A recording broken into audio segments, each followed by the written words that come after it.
자, 안녕하십니까. 우리 막내 제자님들. 오늘 선생님이 이제, 여러분들 이제 내일 수업할 내용, 미리 이제 요약 정리해서, 시간 될 때 이렇게 찍고 있습니다. 우리가 이제 2강의 이제 두 번째, 강의 시간이죠.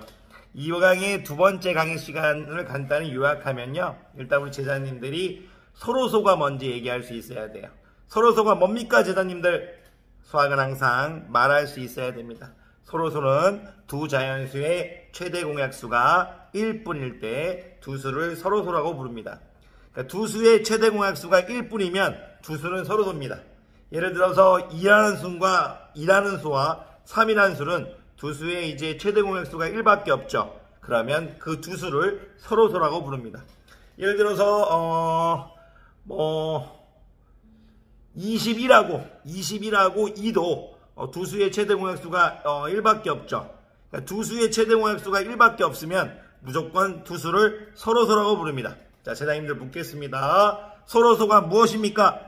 두 수의 최대 공약수가 1분일 때 두 수를 서로소라고 부릅니다. 두 수를 서로소라고 부릅니다. 여러분들이 받아들일 때요, 서로 깨끗하다 이렇게 받아들이는 게 좋을 것 같아요. 너와 나와 공통인 녀석이 1밖에 없다.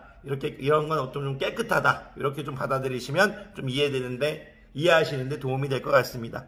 그리고 하나 더 말씀드려야 될 게 있죠. 선생님이 최대 공약수를 구하는 방법은 두 가지가 있다고 말씀했죠. 나눗셈을 이용하는 방법과 소인수 분해를 이용하는 방법이 있죠. 죄송합니다. 나눗셈을 이용하는 방법. 나눗셈을 이용하는 방법은 선생님이 나눗셈을 하다가 어느 순간 멈춰야 된다고 했어요. 언제 멈춥니까? 그것만 얘기하면 돼요. 최대 공약수를 구하는 방법 중 나눗셈을 이용하는 방법이 있는데, 나눗셈을 이용하는 방법은 언제 멈춥니까? 몫이 뭐가 될 때 멈추는 겁니다. 몫이 서로소가 될 때 멈추면 됩니다. 몫이 서로소가 될 때 멈추면 됩니다. 그러니까 이제 몫을 이제 공통으로 나눌 수 있는 수가 1밖에 없으면 멈추면 됩니다. 몫을 공통으로 나눌 수 있는 수가 1밖에 없으면 멈추면 됩니다. 근데 이런 거 이렇게 길게 얘기하면 좀 힘드니까 몫이 서로소가 되면 멈춘다. 우리 이렇게 합시다. 몫이 서로소가 되면 멈춘다. 몫이 서로소가 되면 멈춘다. 최대 공약수를 이제 구할 때 몫이 서로소가 되면 멈춘다. 이렇게 얘기하시면 됩니다. 나눗셈을 이용하는 방법에는 그리고 소인수 분해를 이용하는 방법도 가르쳤죠. 소인수 분해를 이용하는 방법은 여러분들이 주어진 어떤 수의 최대 공약수를 구하라고 하면 그 수를 다 소인수 분해합니다. 주어진 수들을 소인수 분해한 다음에 어떻게 구합니까? 공통인 소인수를 모두 곱합니다. 일단 어떻게? 공통인 소인수를 모두 곱합니다. 그 다음에 공통인 소인수를 모두 곱한 다음에 지수를 선택해 줘야 됩니다.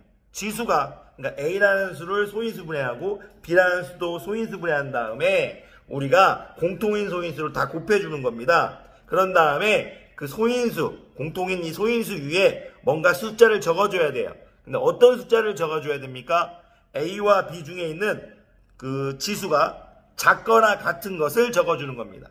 예를 들어서 A라는 숫자가 2의 4제곱 곱하기 5의 제곱이라고 해보겠습니다. 2의 4제곱 곱하기 5의 제곱이에요. B라는 것은 2의 3제곱 곱하기 5라고 해보겠습니다. 그러면 우리가 최대 공약수를 구할 때 2하고 5를 적어준 다음에요, 우리가 지수가 작거나 같은 것을 적어준 겁니다. 아까 2의 4제곱과 여기 2의 3제곱이라고 했으니까 작은 건 2의 3제곱이겠죠. 그리고 아까 5의 제곱이라고 했나? 5의 제곱하고 5가 있으면 5가 작은 거죠. 5의 1제곱이 작은 거죠. 제가 제자님들에게 연습시킨 건 문제 푸는 게 지금 아닙니다. 자, 첫 번째 다시 돌아가 볼게요. 서로소가 무엇입니까? 두 수의 최대 공약수가 1분일 때 서로소고요. 우리는 그런 이제 서로소를 얘기할 수 있으면 되고, 최대 공약수를 구하는 방법은 두 가지가 있다. 나눗셈을 이용하는 방법과 소인수 분해를 이용하는 방법이 있다. 나눗셈을 이용했을 때 우리가 어느 순간 멈춰야 됩니다. 몫이 뭐가 될 때? 몫이 서로소가 될 때 멈추자 이겁니다. 몫이 서로소가 될 때 멈추는 겁니다.